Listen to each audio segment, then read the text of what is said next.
trộm giờ à là hai khơi lên sân nám mình khơi liền chắc bỏ từ Ngọc Anh ơi cho mà đi mơ đi xây thế chim to hai chim nước đó tiến về bây giờ chụp bên nào cái vậy alo anh nó ở đây mà chụp bóng đi màu bóng nước á nè nâng ơi nước khăn mố nó hay ở đây mà lươn lươn mới nè bằng trăm mà chụp trong xa thế na chụp trong xa thế na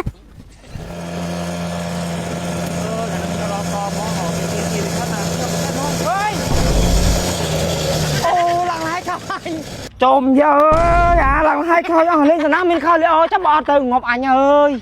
cho mà đi mơ đi xây thế chim to hai chim nước đó tiến về bây giờ chụp bên nào cái vậy ở cả thành tạm mơ thân vì thơ xây thế hả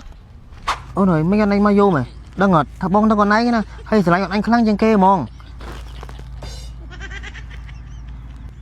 mình tôi bọn đừng yên ấy thế đang ngọt vô mình lưu sọp là dư nó bay cái này hơi bông vô mơ vô cặp bít thật láng lên vô sọp sao bọn lòng phay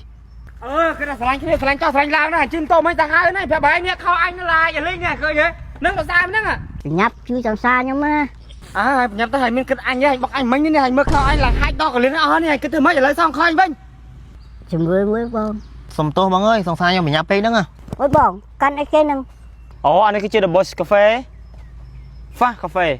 à tháp phải cà phê tầng pin là nó chỉ nuôi nó sọc cà phê biến khăn mình tên mong នេះគឺជា Global Premix Plus ដែលជាកាហ្វេជំនួយសុខភាពគុណភាពខ្ពស់នាំចូលពីប្រទេសម៉ាឡេស៊ីដែលវាមានអត្ថប្រយោជន៍ល្អខ្លាំងមែនទែនសម្រាប់សុខភាពរបស់យើងណាជាពិសេសនេះគឺជួយបង្កើតធម៌ពលជួយរាងកាយយើងស្វាហាប់នៅមិនងាយហត់នឿយហើយជំនួយដល់ខួរក្បាលជួយឲ្យអារម្មណ៍យើងស្រស់ថ្លានិងបង្កើតការចងចាំយ៉ាងល្អហ្មងហើយជួយពង្រឹងសុខភាពប្រព័ន្ធការពាររាងកាយសម្រួលដល់បេះដូងនិងសរសៃឈាមដោះស្រាយបញ្ហាជឿសន្លាក់ជួយឲ្យឆ្អឹងយើងរឹងមាំនិងជួយសម្រួលដល់ប្រព័ន្ធរំលាយអាហារតុល្យភាពរាងកាយនិងជួយកាត់បន្ថយជាតិស្ករនិងជាតិខ្លាញ់នៅក្នុងឈាមណាញ៉ាំត្រឹមតែមួយកែវហើយប៉ុន្តែទទួលបានអត្ថប្រយោជន៍យ៉ាងច្រើនលើលោកតែម្ដងជាមួយនឹងសារធាតុផ្សំដ៏អស្ចារ្យគឺផ្សំឡើងពីវត្ថុធាតុដើមធម្មជាតិរហូតដល់17មុខនិយាយទៅគ្រឿងផ្សំទាំងអស់នោះគឺសិតតែល្អតែម្ដងហើយវិធីនៅក្នុងការប្រើប្រាស់ណាសម្រាប់អ្នកដែលគាត់កន្លងខ្សោយចឹងអាចប្រើធំទៅកន្លះខ្ចប់ឲ្យបានហើយ3ថ្ងៃក្រោយកន្លះខ្ចប់3ថ្ងៃក្រោយកន្លះខ្ចប់អញ្ចឹងណាញ៉ាំភ្លាមគឺថាអាចដឹងពីប្រសិទ្ធភាពតែម្ដងអ្នកទាំងអស់គ្នាហើយបើសម្រាប់បងប្រុសវិញគឺថាធ្វើឲ្យយើងមានកន្លងទឹកផងបាទចឹងបងប្អូនអរអ្នកធ្វើការតំណែងទិញតាមរយៈ page ដែលខ្ញុំបង្ហាញនៅលើអេក្រង់នេះគឺជា page ក្រុមហ៊ុនតែម្ដងអាចធ្វើការតំណែងទិញតាមរយៈ page ហ្នឹងទៅហើយប្រូពីការញ៉ាំកាហ្វេធម្មតាមកញ៉ាំជាមួយនឹង Global Premix Plus ជាកាហ្វេជំនួយសុខភាពដែលនាំចូលពីប្រទេសម៉ាឡេស៊ីនិយាយទៅមិនត្រឹមតែមានរសជាតិឆ្ងាញ់ប្លែកមាត់ប៉ុណ្ណឹងទេថែមទាំងជួយរក្សាស្មារតីធ្វើអារម្មណ៍យើងស្រស់ស្រាយបង្កើតធម៌ពលនិងជំនួយសុខភាពយើងទៀតផងចឹងបងប្អូនអរអ្នកធ្វើការកំពុងទិញតាមរយៈ page ដែលខ្ញុំបង្ហាញនៅលើអេក្រង់នេះបានបាទ